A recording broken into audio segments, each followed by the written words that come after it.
What is up, you gorgeous, fabulous creatures, and welcome to another week inside of the Bombshell Blueprint. We have got another absolutely phenomenal live call today. I am wildly excited about this because I've had a few requests, both from private clients and from non-private clients about eating code number 4. So, we've got 4 eating codes, and the fourth one is to act like the person you want to become. So we are heading into I've got a lot of comments coming through.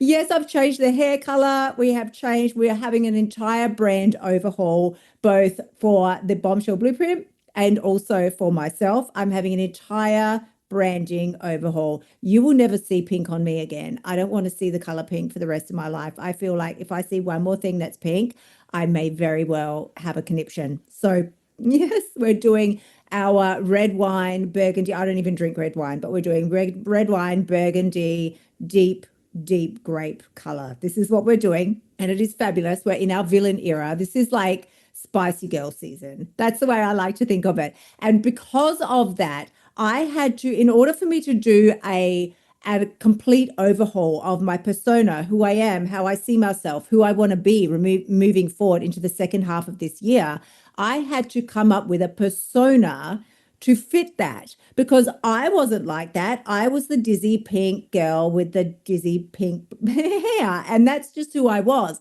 But I didn't want to be her anymore. I want to move into more of a badass era and season for myself, and that's going to require some serious up leveling. So as I decided that that's what I wanted to do, your girl loves a good Pinterest board. I love a mood board, some branding issues like that we have. So I jumped onto Pinterest and I thought, right, what would this diabolically fabulous version of me do? She would look a certain way. She would carry herself a certain way. She would have certain type of vernacular that she would be using and others that she would not. She would just go rogue, basically, apart like from anything that would be regularly expected. It's all gone. Pink nails are gone. Pink hair is gone. Like being pale and pasty looking, completely gone. I am going dark all over, like I'm heading into my darkest self, and I'm digging around into the furthest reaches of myself to find the realest and juiciest parts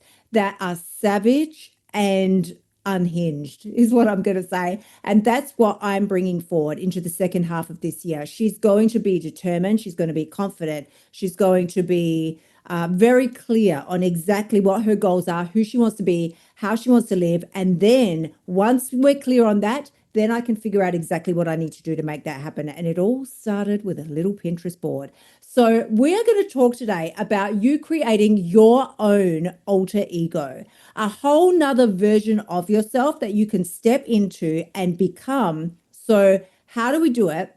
How do we make it happen? How do we do it? How do we get started? And how do we bring her to life to manifest or bring forth the most freaking fabulous version of yourself, the version of you that you've always wanted to be, but quite frankly, you didn't have the balls to be her.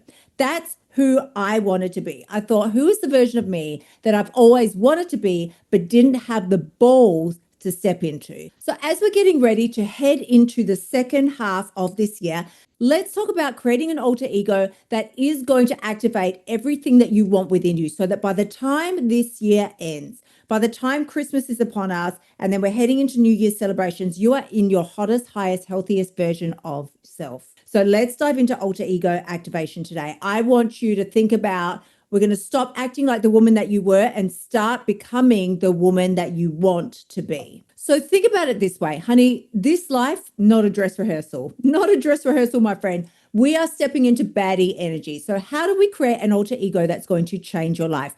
Most of us think that as women, we have to be confident to do something. Well, I need to be confident enough to go to the gym. I need to be confident to wear that dress. But confidence is the receipt. It doesn't come first. It comes after you achieve the thing you want to achieve. Action is the purchase price of you getting confident. You want to be confident, you're going to take the freaking action, and you need to take it consistently. You need to take it every damn day. So today I'm going to show you how to create an alter ego using psychology, behavioral science, and real world examples. So by the end of today's call, you're going to have a name for your alter ego. You're going to have the decision-making framework to be able to bring her to life. You're going to have some daily implementation steps, a confidence building system, plus a 7-day challenge in order to take you forward. Now, this is why most women never actually become who they truly want to be. Research from psychologists at the Cornell University, I don't even know where that is. You girls should have done some research before we start using some stats. I mean, it sounds like it's in the UK if somebody wants to let me know, but it's probably in the US. They found that women were chronically overestimating how much other people notice them. Honey, you are just not that important. That's what's called the spotlight effect. So the way that it works is that essentially as females, we are walk around feeling like everybody and everyone and everything is watching us. We think that they're judging us. We think they're evaluating us. We think they're criticizing us.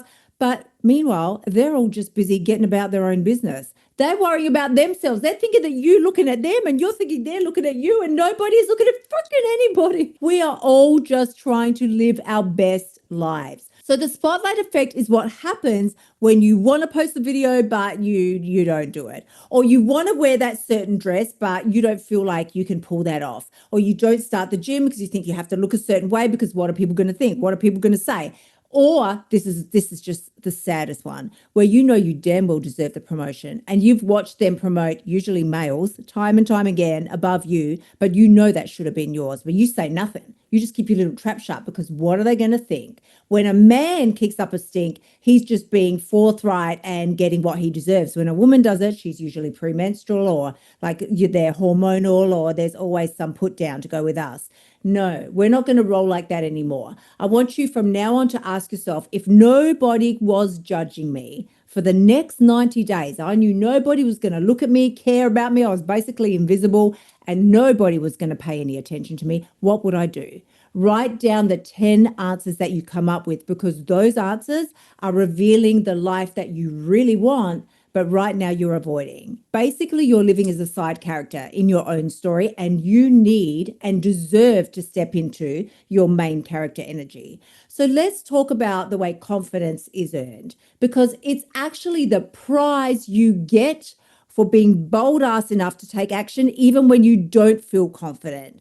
Confident is not how you start, it's how you finish. Confidence is how you feel after you complete the project, not how you feel before you start. It's the signal that your brain gives you after you act. So nobody becomes confident by just thinking about the thing. They become confident by doing the thing repeatedly, and then their brain finally gets on board and has evidence that they can, in fact, do the thing. So confidence is simply competence with the receipts. What do I mean by that? I mean, we need to look at the competence confidence loop. And yes, you can Google it. It's actually a thing.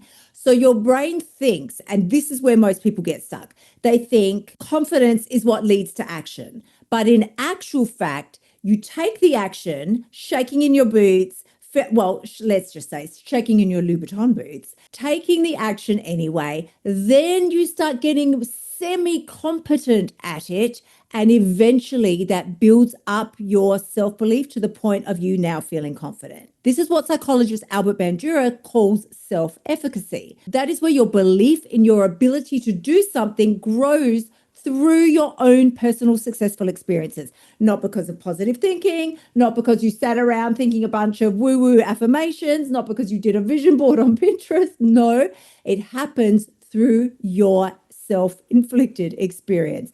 And like, think about the first time you drove a car, you were probably scared shitless.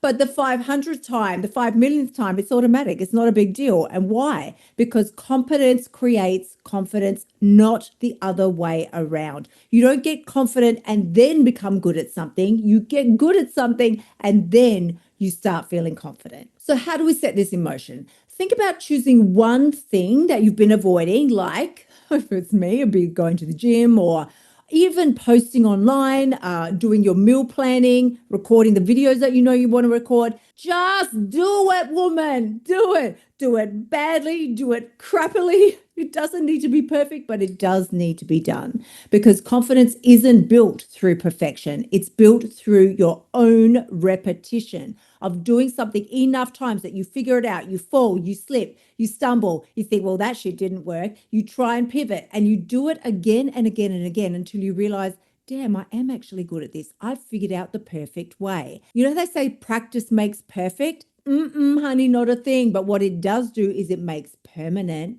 The brain builds neural pathways through your own repetition. That is what neuroplasticity is. So the more you perform a behavior, the easier that behavior will become, whether it's for good or bad. Honey, you can use your powers for good and evil. The more you repeat a particular identity, the more believable it becomes to your brain. So in this way, you could even say that people don't actually become confident. What they do is they become practiced, and then those practiced people end up looking confident. It's not a fake it till you make it. They've just done it enough times that they feel like a badass and that they know their shit. So here's what you can do. You can create a confidence repetition list. It would look like you speaking up maybe just one time at work, or making the choice that you feel is a little difficult or hard. It could even be as simple as following your meal plan for the day. You know, we talk about it inside of the blueprint all the time. Number one thing is part of the eating codes are you follow your plan, not your mood. If you don't have a plan to follow, you're going to be following your mood. So make your meal plan each morning, breakfast, lunch, dinner, snacks. That is your commitment. That is how you build confidence in yourself. Self-trust is confidence as well. If you are just winging it every day and hoping that you're going to make great food choices, not a thing, honey, not a thing. You need to make a decision and a commitment that you can use to start building up self-trust as you keep your word to yourself through the day. So do the things that you don't want to do. Take the walk when you don't want to do it. Go to the gym when it feels hard or it's cold and rainy outside. Confidence is what you get when you repeat the action long enough that now you've stacked the receipts and got the proof. So let's look at some of the people that have successfully created alter egos, and they've created them so well that you would actually know them almost as well as you know the person. So if I say to you Sasha Fierce, most of you will know that's actually Beyonce. Ziggy Stardust, we know was David Bowie. Slim Shady, come on people, please. If we don't know Slim Shady, what's his name? The Slim Shady guy.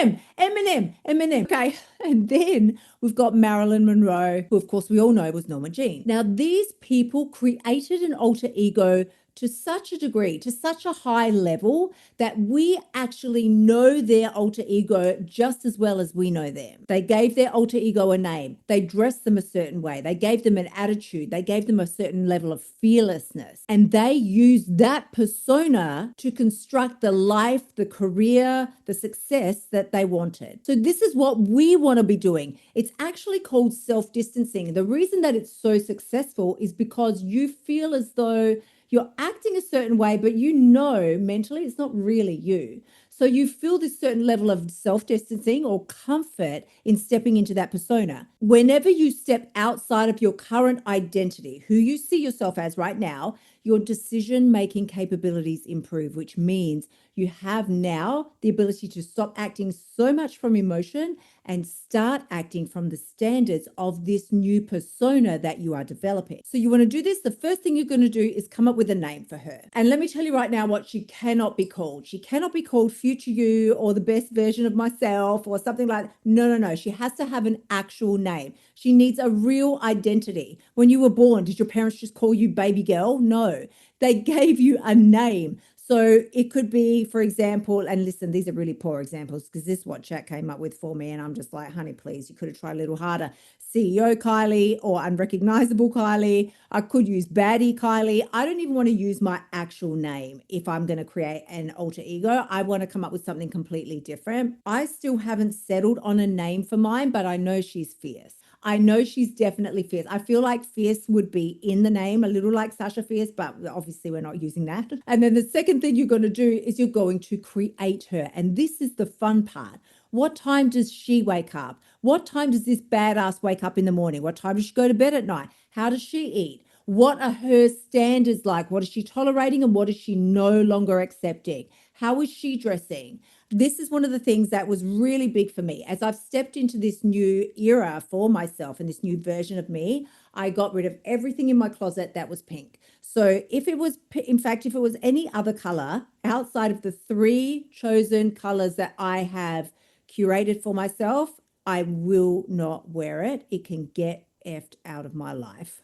So I have chosen three deeper, darker colors. It's the complete opposite on the color wheel from where I was previously. So this time last year, I was in my pink era. It was a lot of brights, a lot of pink, purple, a lot of fun, maybe even some, I don't know, bright yellows and just actually quite gaudy. It was very gaudy and audacious colors. Now that I look back, I am a little embarrassed, but that's okay because I'm stepping into a much more curated, higher level version of myself, which means I want a color palette that matches that. So now you can see I've got the colors of red wine. That's what I'm wearing today.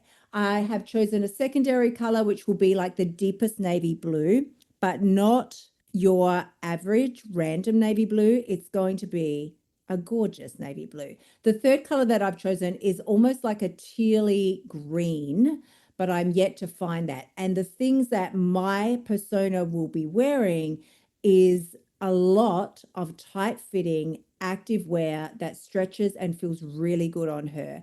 Sexy as fuck is what I would say. That's her vibe. If it's not sexy as fuck and showing off the figure that she's worked so hard to create, she won't be wearing it. She's not hiding under big jumpers. She's not hiding under muumuus. She's not doing that shit. And not only that, do I feel like I've got some perfect body and that's why I'm wearing this? No, I'm wearing it now, even though I don't have the perfect body, because that's how I'm going to get the perfect body for me. I'm going to get the perfect body for me by acting as if I already have that shit. So I need to understand fully, what does she do? What does she not do? What does she do when she wants to do something? Or what does she do when she wants to eat something she knows that is not going to be in her highest interest to eat? What does she do when she doesn't want to eat something she knows she should be eating? What are her standards? You want to be writing, if possible, a full page. I would even incorporate, whether you use chat or Claude, use somebody, use an AI tool to help you create her if you're getting stuck and you can't get started, because I'm clearing out every single thing it's changing from the head down. So it's changing from hair color. My lashes are now a lot finer. I'm not doing the full blown caterpillar eyelashes anymore. Everything else is a little more toned down and muted. No bright fluorescent lipsticks. The color palette I've already told you about. The jewelry will be palettes of gold and a lot of gold, really. Not so much with the big gaudy crystals. That's all going out the door. So that's your first and second step. The third step is to actually step into this person. If it was a costume, if it was a dress, if it was a piece of clothing, you would put it on. You would see how it fits. Once you have it on, then you will decide whether you need a different size, whether you want to tweak something, what needs to be changed. This is where most of us trip over. We create the alter ego, but then we either never use her or feel like we need to wait until we're at a certain level or a certain weight or a certain level of confidence before we can use her. Bull freaking shit. No. Before every decision, what you're going to do is you're going to ask, what would she do? That badass version of me, what would she do? Not what would she feel like doing, but what would she actually do? Because those are two completely different questions. And then the fourth step is I want you to start collecting freaking receipts, babe. The confidence is the evidence that you are now acting as her. So every night you're going to create a note. You can call it baddie receipts. You can call it whatever you want, but you're going to tick it off. Did I follow my plan today? Did I do the things I said I was going to do? Did I say no to people who were trying to suck my energy, those energy vampires, people who you know have no business even being in your world anymore? Did I walk away from the things that I know I should walk away from? Did I stop eating at 80% full? Did I go to bed at the time that I knew I needed to go to bed in order to get up at the time I wanted to get up the next morning? Research does show that when you track your progress like this, it increases your adherence rate because you are now looking at the visible proof of your own personal success. So the people who persist the longest here are the ones who can see the visible evidence of their progress. That's what we need if we want to be stepping into the baddie energy formula that I'm about to give you now. Now, this is 5 steps, actually. It's not 4 steps, it's 5 steps. And it all starts with clarity. If you're not clear on who this version of you is, then you won't be able to even move into the second step, which is taking action.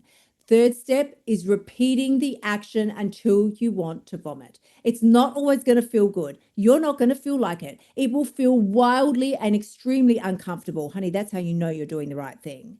That's how you know you're doing the right thing. The fourth step is stepping into the level of self-trust. That will come. That will come as you become more and more competent at repeating the things that your alter ego would do. And then the last and final step, you got to give it time, babe. You have to give it enough time that it sinks in and you start to be her without even needing to think twice about it. That's when confidence and belief mesh and you do become that badass version of you that you want to be. So here's the vision board that I talked about. Now, if you're watching this, then you will see the vision board or the color palette theme or whatever it is that you want to call it. You will see it all here. If you are listening to this, then you will not see it. However, it is the most gorgeous blend of red. It's not even red. It's burgundy, it's wine, it's deep, it's sexy, it's elevated, it's sophisticated, and that's where we're at. When you are thinking about creating a vision board, whether you want to do it on Pinterest or you want to do the old style, how we used to do when I was younger, cutting things out of magazines or whatever it is that you want to do. And I know there are probably 1,000 apps now as well for this as well. But a vision board isn't about manifesting like a new handbag or something that you think that you want. That's not how things come into your life. It's about creating a visual blueprint that you can follow, that your alter ego now has boundaries to live within. So fill it with images that represent who she is, how she dresses, how she carries herself, how she spends her time. What does her level of health and wellness look like? How does she curate that? What are her relationships like? And what are the standards that she lives by? Is she a woman that doesn't wash her makeup off before she goes to bed? Or is she a woman that has a perfectly curated skincare routine and she adheres to it because she knows, and this is a fact, that women who do not wash their makeup off at night age 6 years faster than women who do. I'm just going to drop that out there for your information. So after you get this vision board in place, then I want you to spend a few minutes each day looking at it and asking yourself, what would this version of me do today? Would she be sitting back timid, afraid to ask for the things that she wants and her needs in life? No. The goal isn't for you to sit back and admire the freaking vision board. The goal is for you to use it as a decision-making tool until your real life actions start matching up with the woman that you want to be. That's the whole point of a vision board. It is not there for you to sit back and think how pretty that is that I spent a weekend doing that. Now, something that I do want to emphasize really strongly is that you will feel, as you start doing this, you will feel imposter syndrome. If you don't feel imposter syndrome, you're not doing it right. I will say imposter syndrome is not the red light that you think it is. It's not the red flag. Like, oh my God, I need to stop. I better stop doing this. I'm not doing it right. I'm not doing it correctly, or I shouldn't be doing it at all. If you're feeling imposter syndrome, you're actually doing it perfectly correctly. It's the green light. It's a green flag for you to go ahead. Nobody feels like an imposter doing things that they've already mastered. That is ridiculous and not a thing. You are only going to experience imposter syndrome when you're stepping into something that is entirely new and you're growing and expanding and moving outside of your comfort zone. What an amazing freaking thing that we have the ability to do this. That's what it's all about. So the next time you step into this new version of you and give it a crack, right? The next time that imposter syndrome shows up, don't take it as a red flag. See it as evidence that you are moving in the right direction. Your alter ego isn't sitting around waiting to feel ready. So why are you?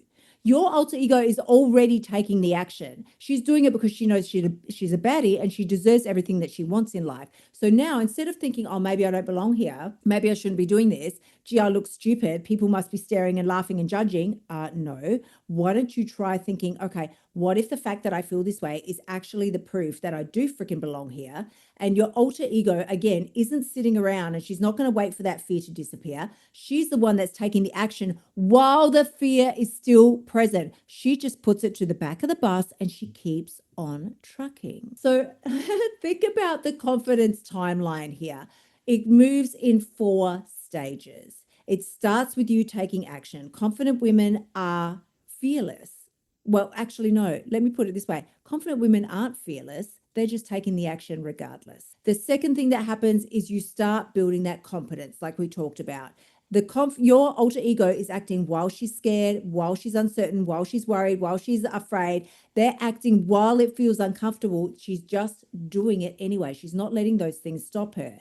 After you take the action and you start feeling a little more confident, then the levels of self-trust start to develop. You don't get confident and then trust yourself. You start trusting yourself and then that grabs hands with confidence.